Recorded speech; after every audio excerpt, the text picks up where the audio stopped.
बिस्मिल्लाहिर्रहमानिर्रहीम। अस्सलाम वालेकुम स्टूडेंट्स आप लोग कैसे हैं? उम्मीद है अल्लाह ताला के फजल करम से आप ठीक होंगे। तो मैं हूं मोहम्मद अब्बास और आज आपके लिए क्लास 10 का चैप्टर नंबर 9 का मसला नंबर 2 लेकर हाज़िर हुआ हूं। तो बहुत अहम थ्योरम है, इसलिए बहुत अच्छी तरह आपने तैयार करना है। तो चलें जी, मसले की ऊपर वाली जो स्टेटमेंट है वो पढ़ते हैं। लिखा हुआ है, दायरे के मरकज़ से किसी वतर जो कुतर ना हो, तो ऐसा ख़त मुस्तकीम जो दायरे के मरकज़ से नहीं गुज़रता लेकिन शक्ल के मुताबिक दायरे को 2 पॉइंट्स पर टच करता है। जैसा कि शक्ल में ए बी पर ये लाइन सर्कल को टच कर रही है, ये दायरे का वतर कहलाता है। आगे लिखा हुआ है जो कुतर ना हो, तो ऐसा ख़त मुस्तकीम जो दायरे के मरकज़ में से भी गुज़रता है और दायरे को 2 पॉइंट पे टच भी करता है, दायरे का कुतर कहलाता है। तो दायरे के मरकज़ से किसी वतर की तनसीफ करने वाला कता ख़त वतर पर अमूद होता है। तो पहला हिस्सा मालूम है, यानी तनसीफ करने वाला कता ख़त ये मालूम में आता है, और वतर पर अमूद होता है ये हिस्सा मतलूब है, ये हमने साबित करना है। तो अमूद होता है यानी ये जो शक्ल के अंदर ओ एम लाइन है, ये वतर ए बी के साथ 90 डिग्री का 90 डिग्री का ज़ाविया बनाती है। तो चलते हैं जी मालूम की तरफ। मालूम के अंदर एक दायरा जिसका मरकज़ ओ है, इसको हम यूं भी कह सकते हैं कि ओ मरकज़ का दायरा जिसमें एक दायरा जिसका मरकज़ ओ है, एम वतर ए बी। तो ये वतर ए बी है और ये जो एम पॉइंट है, एम नुक्ता है, तनसीफ है। क्या है? तनसीफ करता है। एम वतर ए बी का नुक्ताए तनसीफ है, जबकि वतर ए बी, ये जो लाइन ए बी है, दायरे का कुतर नहीं है क्योंकि दायरे के मरकज़ से ये नहीं गुज़रती। अब मतलूब क्या है? ये जो ओ एम है पॉइंट ओ पर ए बी के साथ 90 डिग्री का एंगल बनाता है, यानी ओ एम अमूद है, परपेंडिकुलर है ए बी पर। मतलब में लिख दिया, ओ एम लाइन परपेंडिकुलर है वतर ए बी पर। तो कंस्ट्रक्शन करेंगे हम, 2 ट्राइंगल्स बनाएंगे। अमल के अंदर, कंस्ट्रक्शन के अंदर नुकात ए और बी को, पॉइंट जो ए है और पॉइंट बी है, इसको सेंटर ओ यानी मरकज़ ओ के साथ मिलाएं और एंगल्स के यानी जावियों के नाम लिखें जैसा कि शक्ल में दिखाया गया है। तो नुकात ए और बी को मरकज़ ओ से मिलाएं, मैयर एंगल ए और मैयर एंगल 2 लिखें जैसा कि शक्ल में दिखा दिया गया है। तो आगे जो थ्योरम है 2 हिस्सों में तकसीम हो जाता है। एक तरफ बयानात और दूसरी तरफ दलाइल होते हैं। बयानात को इंग्लिश में स्टेटमेंट्स और दलाइल को रीजंस का नाम देते हैं। तो 2 ट्राइंगल बन गई हैं। एक ट्राइंगल है इस सर्कल के अंदर ओ ए एम। पहली मसलस क्या है? मसलस ओ ए एम है और दूसरी मसलस ओ बी एम है। दोनों ट्राइंगल्स का, दोनों मसलसों का ताल्लुक हम जोड़ते हैं। तो हमने पहली मसलस जो ले ली है वो है मसलस ओ ए एम।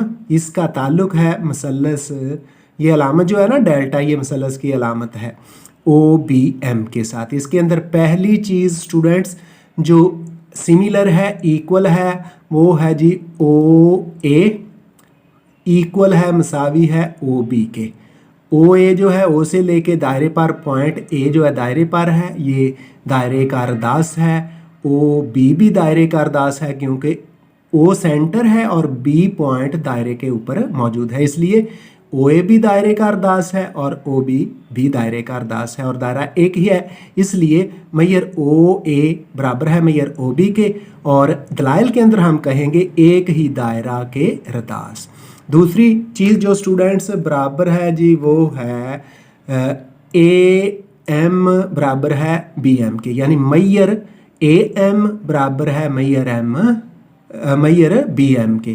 तो शक्ल में देखते हैं, ए से लेके एम तक का डिस्टेंस, बी से लेके एम तक का डिस्टेंस, यानी ए एम फासला और बी एम फासला बराबर है। क्यों बराबर हैं?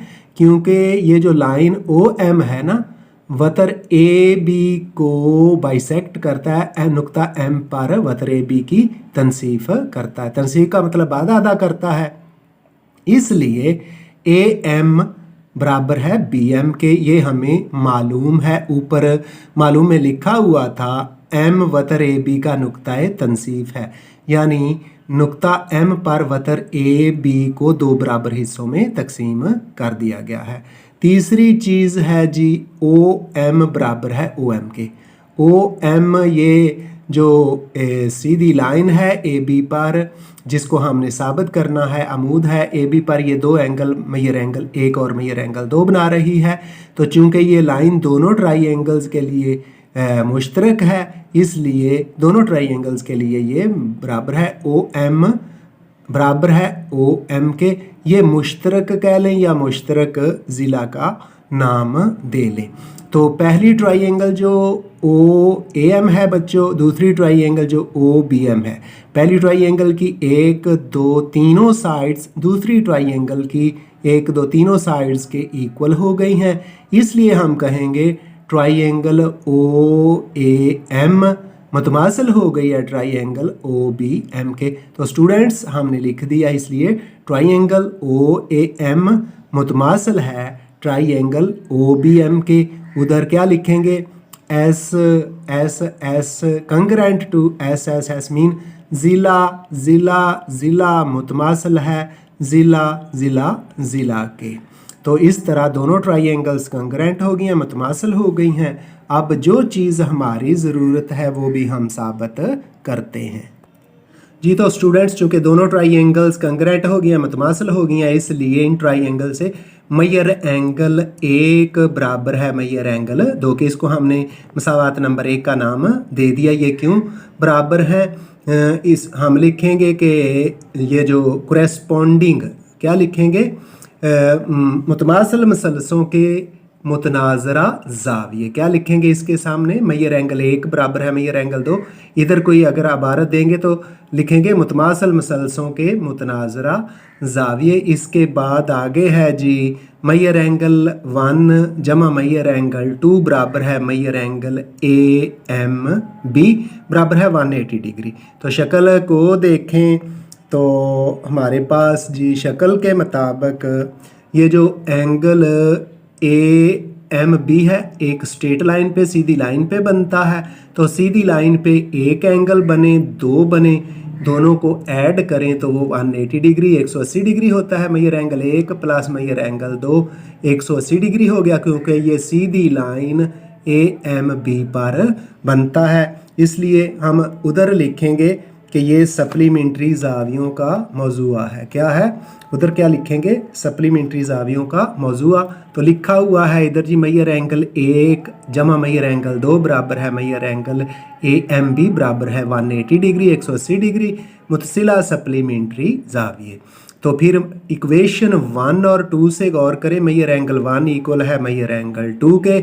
मैयर एंगल 1 और 2 को ऐड करें तो 180 डिग्री आता है। चूँकि ये दोनों एंगल इक्वल हैं, बराबर हैं, इसलिए 180 डिग्री को भी 2 बराबर हिस्सों में डिवाइड कर दें, तकसीम कर दें। इस तरह मैयर एंगल 1 बराबर मैयर एंगल 2 बराबर 90 डिग्री। और यही हमने साबित करना था कि ये जो एंगल बनता है ओ एम का ए बी पर, चाहे मैयर एंगल 1 है या मैयर एंगल 2 है, ये 90 डिग्री होना चाहिए। तो फिर हम कहेंगे पास ओ एम यानी ओ एम अमूद है वतर ए बी पर, यानी ओ एम वतर ए बी पर 90 डिग्री का जाविया बनाता है। यही हमारा सबूत था डियर स्टूडेंट्स। आइंदा मुलाकात होगी आपके साथ नए लेक्चर के साथ। तो मुझे मोहम्मद अब्बास को दीजिए इजाज़त। अल्लाह हाफिज़।